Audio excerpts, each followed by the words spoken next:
Welcome to the hilarious beginning. Recalling happy times, she suddenly grasped Shuyan's unfamiliarity and decided to switch tactics to renovation instead of rebuilding.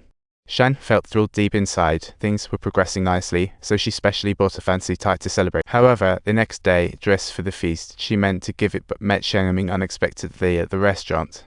Seeing their unusual relationship, Shuyan quietly put away the gift, probing into Shengming's love life. When she got a coal and left, she casually asked about the assistant's relationship status. From the assistant, she learned they were about to marry. Just then, she felt lucky for not giving that tie. Shengming's fiancé suddenly struck back. "Do you know if he had a girlfriend in school?" Curiously, she asked, "Do you know who she is?" The fiancé remarked that it was someone from freshman year. Shuyan became increasingly intrigued. "Do I know her?" The answer was no, leaving her completely stunned. She pressed on, "So, who is this mysterious freshman?" And just like that, their seemingly pleasant dinner concluded in an awkward atmosphere. Even though the project's progress became a bit wobbly during the construction, Shuyan suddenly remembered she wanted to add a little house on the rooftop. But when she tossed this idea out, she was met with Shengming's ruthless reprimand. Shuyan realized that Shengming wasn't the kind to follow her every whim, thus she had to let it go. During a break, she finally mustered the courage to ask a long-buried question from her heart. Why he never showed up on a snowy day, she asked. Noticing her hesitation, she had asked about other fiancé matters. "So, was I the recipient of the biennial award?" "What?" Noticing her demeanor, Shuyan chuckled inwardly, but didn't get a chance to calm down before Shengming saw right through her divorce situation. During dinner that evening, Shengming puzzledly asked, with such a big deal about the house, where's Shuyan's house? Using his sharp intuition about life, he deduced that the couple had probably gone their separate ways. The fact was, Shuyan and her husband had little emotional connection, and their marriage had felt distant for a long time. To secure a share in property division, she clung on till last month, deciding to end the marriage. However, when her father learned of her marital troubles, he fell ill, worrying sick about her. Mentioning this, Shuyan felt a wave of guilt. She believed her situation was truly self-inflicted. As she spoke, her emotions began to spiral out of control, with the alcohol gradually taking over, until she ultimately collapsed, falling to the floor, scraping her palm in the process and complaining, "This butt is truly disgusting.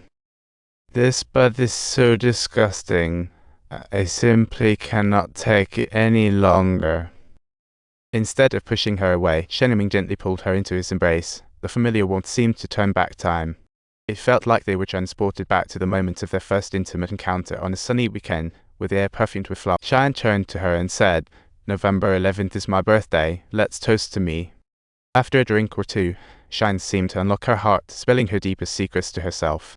Coming from a rural hometown with modest means, her soul classmates always looked down on her and mocked her piano skills. After tutoring, she needed to become a broadcaster after graduation to earn money.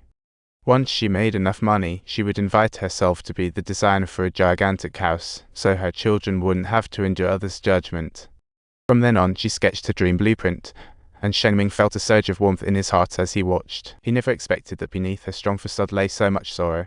He would even consider building her a house for free. After dinner, while waiting for the ride, tipsy Shuyan leaned naturally against Shengming's shoulder.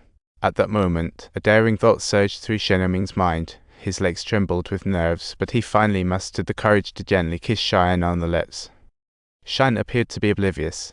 When she woke up the next day and returned to school, she shared that memorable melody at the school radio station, inspired by the beautiful moments of gardening together. Awaiting spring's arrival felt just right as Shengming listened to the melody on the radio. He had never felt so happy. It was as if the entire world gleamed from this emotion. Later, Shuyan invited Shengming to help her move. At her new place, she shared her photo album, recounting countless warm childhood tales. Each detail revealed her hopeful dreams for the future. When it was time to say goodbye, she personally escorted Shengming home, and they chatted about many things along the way. Shengming slightly sensed that Shuyan had a special affection for him. At the moment of parting, he gathered his courage to ask, "So that day, when we first met, what were we up to?"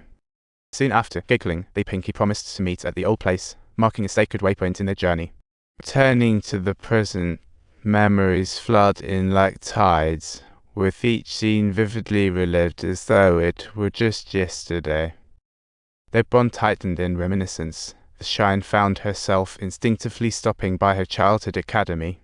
She leaned against the weathered wall, quietly watching the teacher instruct students in piano. Once dreamed fantasies now lay in pieces. In her heart, new retro dreams began to form. Once the house was built, she thought about starting a piano tutoring class to warm the hearts of children with her talent. Seeing Shuyan's lonely back, Shengming understood her motivation for expanding the house. Remembering today was Shuyan's birthday, he intended to invite her to dinner, but found the door closed. Isn't it the case that today is your birthday? November 11th or 11/11. Why change it? Did you change it? Yep, today is indeed my birthday. Explore all the humor and laughs so you can add another subscriber.